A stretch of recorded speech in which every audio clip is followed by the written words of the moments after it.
Madhusudan sir, IT ಉದ್ಯೋಗಿಗಳು ಕೂಡ work from home ಅಳವಡಿಸ್ಕೊಂಡ್ರೆ ಒಳ್ಳೇದು ಈ ದಿನಗಳಲ್ಲಿ ಅಂತ. ಇಸ್ ಇಟ್ ಓಕೆ ಅಂದ್ರೆ ಓಕೆನಾ ಅಂತ?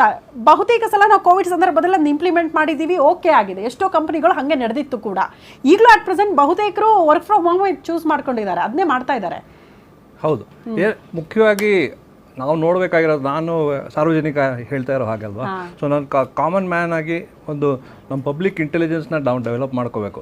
ಏನು ಅವ್ರು ಹೇಳಿರೋ ಕಾರಣ ಏನು ಅನ್ನೋ ಒಂದು ಮನಸ್ಸಲ್ಲಿ ಇಟ್ಕೊಂಡು ಅದನ್ನು ನಾವು ಮುಂದೆ ನೋಡಬೇಕಾಗತ್ತೆ. ಅವ್ರೇನು ಒಂದೇ ಪಾಯಿಂಟ್ ಹೇಳ್ತಾ ಇರೋದು, ಅಮೇರಿಕನ್ ಡಾಲರ್ಸ್ನ ನಾವು ವ್ಯಯ ಮಾಡೋದನ್ನು ನಿಲ್ಲಿಸೋಣ. ಎವ್ರಿಥಿಂಗ್ ಎಲ್ಲದಕ್ಕೂ ಅವ್ರ ಬೇಸಿಸ್, ಆ ಪ್ರೆಮಿಸಿಸ್ ಮೇಲೆ ಅವ್ರು ಮಾತಾಡಿರೋದು. ಅದರಿಂದ ಅವ್ರೇನು ಹೇಳ್ತಾ ಇದ್ದಾರೆ, ನಾವು ತೈಲ ಖರ್ಚು ಮಾಡ್ತಾ ಇದ್ದೀವಿ, ತುಂಬ ಆಫೀಸ್ಗೆ ಹೋಗಿ ಆಗುತ್ತೆ. ಐ ಟಿನಲ್ಲಿ ಇರೋರು ಮನೇಲಿ ಕೂತ್ಕೊಂಡು ಬ್ರಾಡ್ಬ್ಯಾಂಡ್ ಇಟ್ಕೊಂಡು ಕೆಲಸ ಮಾಡ್ಬೋದು. ಅಲ್ಲಿ ಎಷ್ಟರ ಮಟ್ಟಿಗೆ ನಾನು ಹಾಗೆ ಮಾಡ್ತೀನಿ. ಅದರಿಂದ ಎಷ್ಟರ ಮಟ್ಟಿಗೆ ಅಂದರೆ ಅಲ್ಲಿ ಇರೋದಕ್ಕಿಂತ ಹೆಚ್ಚಾಗಿ ಮನೇಲೇ ಜಾಸ್ತಿ ಕೆಲಸ ಮಾಡ್ತಾರೆ. ಸೊ ಅದರಿಂದ ಆ ಪಾರ್ಟಿಯಿಂದ ಟ್ರಾಫಿಕಲ್ಲೂ ಕಮ್ಮಿ ಆಗುತ್ತೆ. ಅದ್ರ ಜೊತೆಗೆ ಆಮದು ಮಾಡ್ಕೊಳ್ಳೋಕೆ ತೈಲದಿಂದ ಪ್ರಾಬ್ಲಮ್ ಆಗೋದ್ರಿಂದ ಅದಕ್ಕೆ ಅವರು ಅದನ್ನು ಕಮ್ಮಿ ಮಾಡೋಣ ಅಂತ ಹೇಳ್ತಾ ಇರೋದು ಅವರು. ಹಾಗೆ ಅವರು ಆಫೀಸ್ಗೆ ಹೋಗೋಕ್ಕೆ ಇವಿಲ್ ಬೇಕಾದ್ರೆ ಹೋಗಿ ಅಂತ ಹೇಳ್ತಾ ಇದ್ದಾರೆ. ಇವಿನಲ್ಲಾದರೆ ಹೋಗಿ ಬನ್ನಿ ಅಂತ ಹೇಳ್ತಾ ಇದ್ದಾರೆ. ಯಾಕೆಂದರೆ ಮುಖ್ಯವಾಗಿ ತೈಲ ಇದು ಮಾಡ್ಬೇಕು, ತೊಂದರೆ ಆಗ್ತಾ ಇರೋದನ್ನು ಕಮ್ಮಿ ಮಾಡಬೇಕು. ಸೊ ನಾವು ಎಲ್ಲದಕ್ಕೂ ಒಂದು ರಾಜಕೀಯ ಬಣ್ಣ ಕಟ್ಟೋದು ಬೇಡ ಅಂದ್ರು ಸರ್, ಕೊನೆಗೆ ಅದಕ್ಕೆ ಹೋಯ್ತು. ಕೊನೆಗೆ ಅದು ನಾವು ಅದೇ ಸಾರ್ವಜನಿಕರಾಗಿ ಸಾರ್ವಜನಿಕರು ಪಬ್ಲಿಕ್ ಇಂಟೆಲಿಜೆನ್ಸ್ ಡೆವಲಪ್ ಮಾಡ್ಕೋಬೇಕು. ಪಾರ್ಟಿಗಳು ಬರ್ತಾರೆ ಹೋಗ್ತಾರೆ, ಪಬ್ಲಿಕ್ ಅವ್ರು ನಾವು ಯೋಚನೆ ಮಾಡ್ಬೇಕು. ಅವ್ರು ಏನು ಹೇಳ್ತಾ ಇದ್ದಾರೆ, ನಾವು ಡಾಲರ್ ಉಳಿಸೋಣ. ಎಲ್ಲಿ ನಾವು ನಮ್ಮ ತಂದೆ ತಾಯಿಗಳು ಹೇಳಿರೋ ಕತೆ ಏನು, ಇಲ್ಲಿ ಇದು ಏನಂತಾರೆ, ಇರುವೆ ಮಳೆ ಬಂದಾಗ ಇದನ್ನೆಲ್ಲ ಸಂಗ್ರಹ ಮಾಡಿ ಇಟ್ಕೊಳತ್ತಂತೆ. ಹಾಗೆ ಇವ್ರು ಬಂದು ಹೇಳಿರೋದು, ನೀವು ಡಾಲರ್ ಉಳಿಸ್ಕೊಳ್ಳಿ. ಈಗ ಇನ್ನೊಂದು ತಿಂಗಳು ಬಿಟ್ಟು 2 ತಿಂಗಳು ಇನ್ವೆಸ್ಟ್ಮೆಂಟ್ ಆಗಿ ಗೋಲ್ಡ್ ತಗೊಳ್ಳೋದನ್ನ ನಿಲ್ಲಿಸಿ. ಇವಾಗ ಗೋಲ್ಡ್ ತಗೊಳ್ಬೇಡಿ ಅಂತ ಹೇಳ್ತಾ ಇಲ್ಲ ಅವರು. ಗೋಲ್ಡ್ ಆಸ್ ಇನ್ವೆಸ್ಟ್ಮೆಂಟ್ ತಗೊಳ್ಳೋದನ್ನ ನಿಲ್ಲಿಸಿ ಸದ್ಯಕ್ಕೆ 1 ವರ್ಷಕ್ಕೆ. ಯಾಕಂದ್ರೆ ಅದನ್ನ ಇದರಲ್ಲಿ ತಗೊಳ್ಳಿ, ETF ಅಂತ ಇದೆ, ಅದು ಇಟ್ಸ್ ಸಿಮಿಲರ್ ಟು ಗೋಲ್ಡ್. ಎಷ್ಟು ಅಲ್ಲಿ ಜಾಸ್ತಿ ಆಗುತ್ತೆ, ಇದು ಅಷ್ಟೇ ಜಾಸ್ತಿ ಆಗುತ್ತೆ. ಫಿಸಿಕಲ್ ಆಗಿ ಗೋಲ್ಡ್ ತಗೊಳ್ಳೋದನ್ನ ನಿಲ್ಲಿಸಿ ಸದ್ಯಕ್ಕೆ.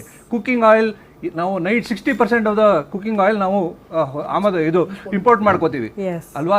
ಸೋಯಾಬೀನ್ ಆಯಿಲ್ ಇರ್ಬೋದು, ಸನ್ಫ್ಲವರ್ ಆಯಿಲ್ ಇರ್ಬೋದು.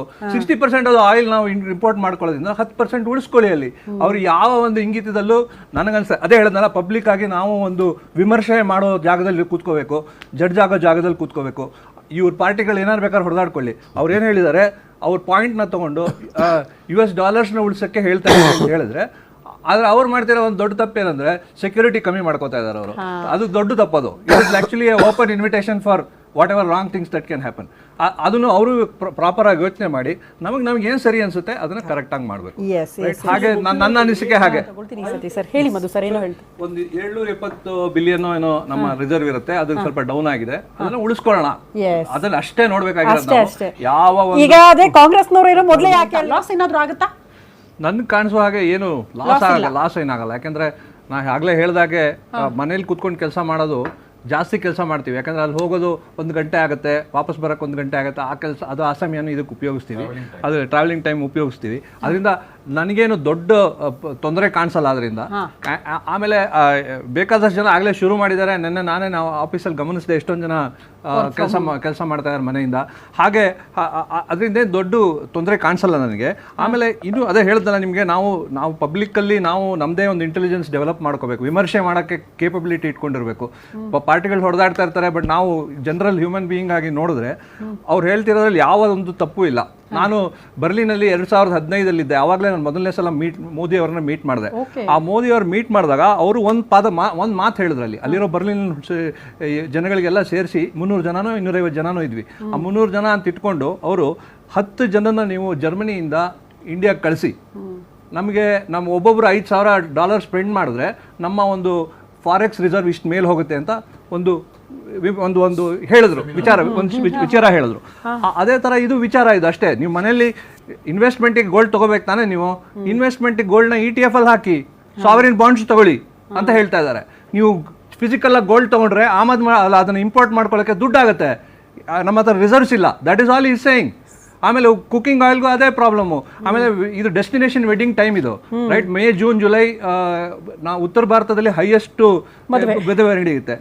ಆ ಸಮಯದಲ್ಲಿ ನಡೆಯುವಾಗ ಫಾರಿನ್ ವೆಡ್ಡಿಂಗಿಗೆ ಹೋದರೆ ಅಲ್ಲಿಗೆ ಹೋಗುವಾಗ ಇಷ್ಟು ನಾವು ನಮ್ಮ ಜೇಬಿಂದ ಖರ್ಚಾದ್ರೂ ಅದು at the end of the day ಅದು ಬ್ಯಾಲೆನ್ಸ್ ಶೀಟ್ ಇಂಡಿಯಾ ಬ್ಯಾಲೆನ್ಸ್ ಶೀಟಲ್ಲಿ ಕೂತ್ಕೊಳ್ಳೋದು ಹೋಗಿ ಫಾರೆಕ್ಸ್ ರಿಸರ್ವ್ಸ್ ಅಲ್ಲಿ ಆ ಕೂತ್ಕೊಳ್ಳೋದ್ರಿಂದ ಏನಾಗ್ತಾ ಇದೆ, ದೊಡ್ಡ ಇಶ್ಯೂ ಏನಾಗುತ್ತೆ ಅಂದರೆ ಇದನ್ನ ಇಲ್ಲೇ ಮಾಡ್ಬೋದಲ್ಲ, ರಾಜಸ್ಥಾನಲ್ಲಿ ಮಾಡ್ಕೊಳ್ಳಿ, ಇದರಲ್ಲಿ ಮಾಡಿ, ಇಲ್ಲೇ ಮುಂದೂಡಿ ಅಷ್ಟೇ ಹೇಳ್ತಾ ಇರೋದು ಅವರು.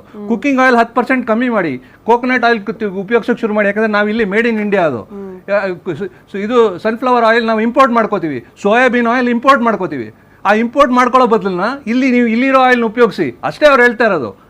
ಡೆಸ್ಟಿನೇಷನ್ ವೆಡ್ಡಿಂಗ್ಸ್ಗೆ ಹೋಗಬೇಡಿ, ಗೋಲ್ಡ್ ಖರೀದಿ ಮಾಡೋದಿದ್ರೆ ಇನ್ವೆಸ್ಟ್ಮೆಂಟ್ಗೆ do it in ETFs, why are buying physical gold ಅಷ್ಟೇ ಹೇಳ್ತಾ ಇರೋದು ಅವರು.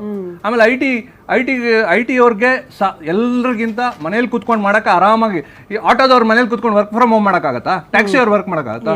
IT ಅವ್ರಿಗೆ ಹೇಳ್ತಾ ಇದಾರೆ ಅವರು ವರ್ಕ್ ಫ್ರಮ್ ಹೋಮ್ ಮಾಡಿದ್ರೆ ಒಳ್ಳೇದು, ಯಾಕಂದ್ರೆ ಸಾಕಷ್ಟು ಜನ ಇದ್ದೀರಾ, ಹೋಗ್ತೀರಾ ಆಫೀಸ್ಗೆ, ಅಷ್ಟೇ ಅವ್ರು ಹೇಳ್ತಾ ಇರೋದು. ಐ ಥಿಂಕ್ ನಾವು ನೋಡಿ ಒಂದು ನಮ್ದೇ ಆದ ನಿಲುವು ನಾವು ತಗೋಬೇಕು, ನಾವೇ ವಿಮರ್ಶೆ ಮಾಡಬೇಕು. Madhusudan sir, final word sir, ಏನ್ ಹೇಳ್ತೀರಿ? ನನಗೆ ಅದೇ ನಾನು ಹೇಳ್ತಾ ಇದ್ನಲ್ಲ, ಪಬ್ಲಿಕ್ ಇಂಟೆಲಿಜೆನ್ಸ್ ನಾವು ಡೆವಲಪ್ ಮಾಡ್ಕೋಬೇಕು, ಒಂದು ವಿಮರ್ಶೆ ಥರ ನಾವು ನೋಡಬೇಕು. ಹಾಗೆ ಲೆಕ್ಕ ತಗೊಂಡ್ಮೇಲೆ ಎರಡು ಅವರು ಸರ್ ಹೇಳಿದ್ರು, ಸತೀಶ್ ಸರ್ ಹೇಳಿದ್ರು, ಅವರು ಏನೋ ಲಾಂಗ್ ಟರ್ಮ್ ಥಾಟ್ ಪ್ರೊಸೆಸ್ ಹೇಳಿದ್ರು, ಅಂದರೆ ಹೇಗೆ ಸ್ಟ್ರಾಟಜಿಕ್ ಆಗಿ ಇದನ್ನು ಹೊಡಿಬೇಕು ಅಂತ. ಬಟ್ ಇವರು ಮೋದಿ ಅವ್ರು ಏನು ಹೇಳ್ತಿರೋದು ಟ್ಯಾಕ್ಟಿಕಲ್ ಆಗಿ ಹೊಡಿಬೇಕಂತ. ಈ ಸದ್ಯದಲ್ಲಿ ಶಾರ್ಟ್ ಟರ್ಮಲ್ಲಿ ಚಿಕ್ಕ ಒಂದು 3-4 ತಿಂಗಳಲ್ಲಿ ಏನು ಮಾಡಬೇಕು ಅದನ್ನು ಹೇಳ್ತಾ ಇದ್ದಾರೆ. ಅದರಿಂದ ಖಂಡಿತ ನಾವೆಲ್ಲರೂ ಸೇರ್ಕೊಂಡು ಪಾಲಿಸ್ಬೇಕು ಇದನ್ನು. ಇನ್ನೂ ನಮ್ಗೆ ಅನ್ಸಿದ್ದನ್ನು ಹೇಳಬೇಕು. ನೀವು ಕೇಳಿದ್ರಿ ಪ್ರಶ್ನೆ ಅವ್ರಿಗೆ, ನೀವೇನು ಟೀಕೆ ಮಾಡ್ತಾ ಇದ್ದೀರಾ, ಒಂದೇ ಒಂದು ನೀವು ಒಂದು ಇದು ಹೇಳಿ ಅಂತ. ಹಾಗೆ ಕಾಂಗ್ರೆಸ್ ಅವರು ಒಂದೊಂದು ಈ ತರದ್ ಒಂದು ಏನಾದ್ರು ಟ್ಯಾಕ್ಟಿಕಲ್ ಆಗಿ ಹೇಳಿ ಮಾಡ್ಬೇಕು, ಇಲ್ಲದ್ರೆ ಎಲ್ಲಿಗೂ ಹೋಗಕ್ಕಾಗಲ್ಲ. ಈ ಫಸ್ಟ್ ಆದ್ರೆ ಬೇಕಾದ್ರೆ ದೇಶ ಅಂತ ಬಂದ ಪಕ್ಷ ಬರಲ್ಲ, ನೀವೇನ್ ಹೇಳ್ತೀರ ಇಂಪ್ಲಿಮೆಂಟ್ ಮಾಡುತ್ತೆ ಅಷ್ಟೇ. ಕರೆಕ್ಟ್. ಇರಾನ್ ಜೊತೆ ನಾವು ಇದು ತಗೊಂಡ್ವಿ, ಪೆಟ್ರೋಲ್ ತಗೋತಾ ಇದ್ವಿ ಮುಂಚೆ, ಅವಾಗ ನಾವು ರುಪಿನಲ್ಲಿ ಪೇ ಮಾಡ್ತಾ ಇದ್ವಿ ಅಲ್ವಾ, ಇದು ಮಾಡ್ತಾ ಇರಲಿಲ್ಲ. ಸೊ ಆ ಟೈಮ್ಗೆ ಅದು ಸರಿಯಾಗಿತ್ತು, ಇವಾಗ ಸರಿಯಾಗಿಲ್ಲ ಅದು. ಆಗ ಅದು ಲಾಂಗ್ ಟರ್ಮ್ ಥಾಟ್ ಅದು.